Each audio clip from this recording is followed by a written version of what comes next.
উঠে গেছে। একজন হেভিওয়েট আওয়ামী লীগ নেতাকে প্রকাশ্যে কঠিনভাবে বেদর পিটিয়েছেন এবং দৌড়ানি দিয়েছেন। পরিশেষে সে দৌড়ানিকে সাংবাদিককে বলছে ওরা বিএনপির লোক নিয়ে এসেছে, জামাত নিয়ে এসেছে। বিএনপি জামাত শুনে এবার আতঙ্কিত হয়ে যাচ্ছে। আওয়ামী লীগ, বিএনপি, পুলিশ এবং সকলেই এবার আতঙ্কিত। মাঠে নামছে বিএনপি জামাত। এবার সর্বোচ্চ শক্তি নিয়ে তারা যে আন্দোলনগুলো করছে রীতিমতো অবাক হয়ে যাবেন এবং তর্কে জড়িয়ে পড়েছেন যে বুট চুরি নিয়ে। পরিশেষে অপমান হয়ে সেখান থেকে বিদায় নিয়েছেন।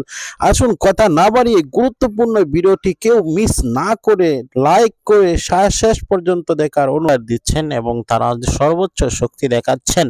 তাহলে কি নির্বাচন নিয়ে তারা নতুন কিছু করতে যাচ্ছে এবং নির্বাচনের সামনে কিছু করতে পারবে এবং নির্বাচন নিয়ে তারা কি নতুন সূচনা করতে পারবে, নতুন করে নির্বাচন দেওয়ার জন্য বাধ্য করতে পারবে?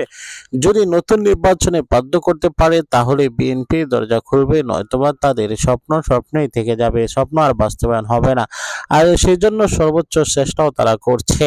আপনারা কি চান নতুন নির্বাচন হোক? আর নতুন নির্বাচন হলে সেই নির্বাচন কার আন্ডারে হবে? সরকার আন্ডার হবে নাকি রাষ্ট্রপতির আন্ডার হবে নাকি বিদেশিদের কারো আন্ডারে হবে? অনেকেই মন্তব্য করছেন তত্ত্বাবধায়ক সরকারের অধীনে নির্বাচন হোক এবং ডক্টর ইউনূসের অধীনে নির্বাচন হোক, কিন্তু ডক্টর ইউনূসের অধীনে নির্বাচন মানেই ডক্টর ইউনূস এখনো মামলায় রয়েছেন, তাকে কারাগারে নিক্ষিপ্ত করা হবে। এজন্য আমরা ডক্টর ইউনূসকে না চেয়ে অন্য কিছু ভাবনা করতে পারি, কেননা